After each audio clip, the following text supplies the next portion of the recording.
Hello friends, I'm back again with another exciting video on Wealth Guru. Today's topic of discussion will be NHPC Limited, and we'll be discussing in detail of what NHPC looks like, what has been the stock performance of late, any recent news and all. So we'll be covering all those in this video. And if you're new to the channel, don't forget to subscribe to the channel because I bring in not only analysis of many such companies, but also I bring in quickly the in time stock tips from various stock brokers like 5paisa, ICICI Direct, and Share Khan, and many others, and in a timely fashion so that you can get benefit out of those.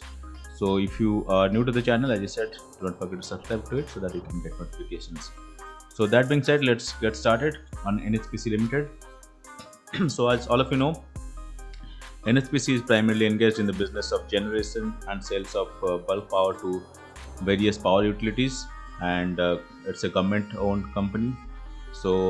There's a major stake of government in this, and it has a market cap of close to 27,000 crore rupees, as a current market price of 27.7.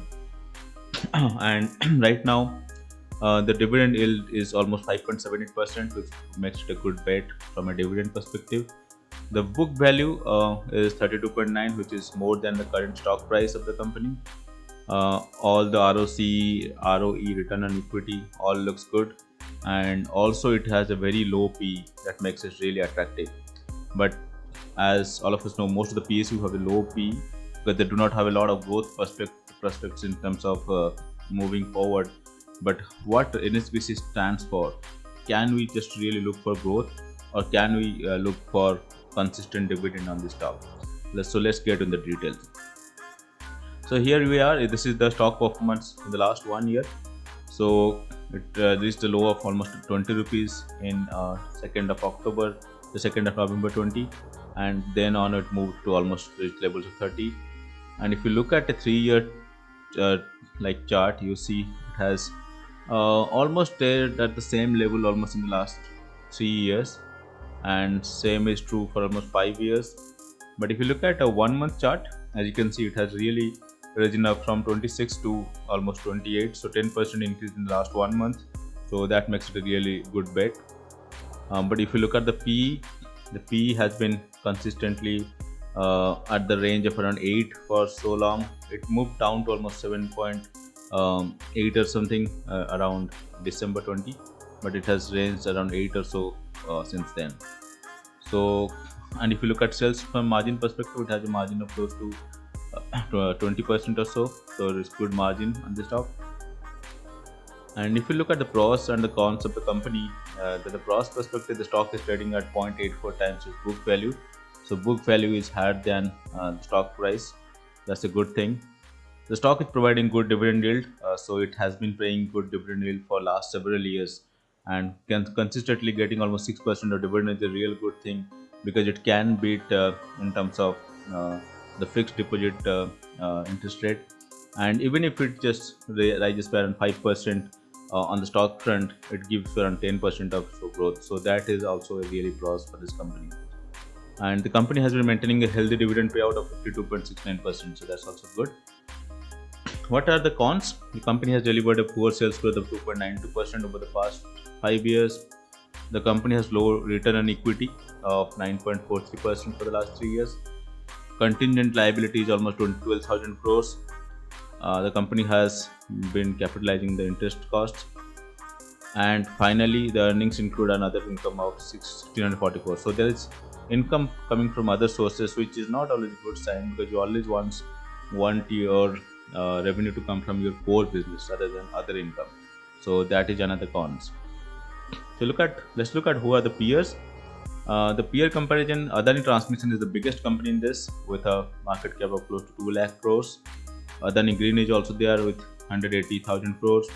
NTPC is there, which is in power generation space, but in the thermal power space, it has 119,000 crore rupees. There are JSW Energy, Tata Power, Adani Power, and finally NHPC, which is 27,000 crore rupees.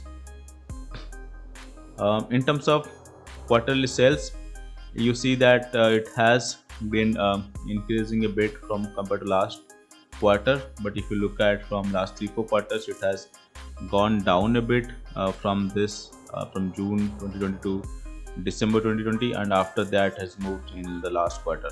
So that's really good. If you compare the revival of the stock, that makes sense. But if you look at the overall growth of the company, it actually reached almost 2,900 crores way back in September 2020, but has come down from that level. So that is a sign of a concern. From a profit and loss standpoint, the sales has been 9648 crores, expenses 4397 crores. So the profit before tax is 4483 crores, and if you look at the net profit is almost 3257 crores. So that's really good for this company. And that's all about the balance sheet. Also, if you look at primarily what we look at the balance sheet is current assets and current liabilities. So there is no concern as such from current asset or current liability perspective. It makes perfect sense. If you look at the borrowings is 23,000 crore rupees for this stock, and if you look at assets, it's almost 30,000 crore rupees. Fixed assets is 21,000 crore rupees. So all in all, there's not much of concern from a fundamental standpoint, but only concern is being a PSU. You will not find a lot of growth thrusters. That's the only problem on this stock. And if you look at the shareholding pattern, the promoters hold almost 70.95, which is the government here. FII hold almost 4.29%, DII hold 15.19%, and public holds 9.57%. So that is how the stock looks like. So overall, my suggestion would be, if you are looking for a safe bet, considering the market is almost at 59,000 right now, then this is going to give you a safe bet. And even if the stock goes down, the dividend yield is going to improve from here, and at least a 6 to 7% of dividend yield you can expect on this stock going forward, at least for the next 2-3 years. So my suggestion, go for it. If you are a risk averse investor and are concerned about the current market price rising so high in the last 1 year, then this is the stock to go for. Alright, so that's pretty much it for today. And if you like this video, please give it a thumbs up, and if you like this channel, don't forget to subscribe to it so that you get notifications every time I post this video. Thanks a lot for watching.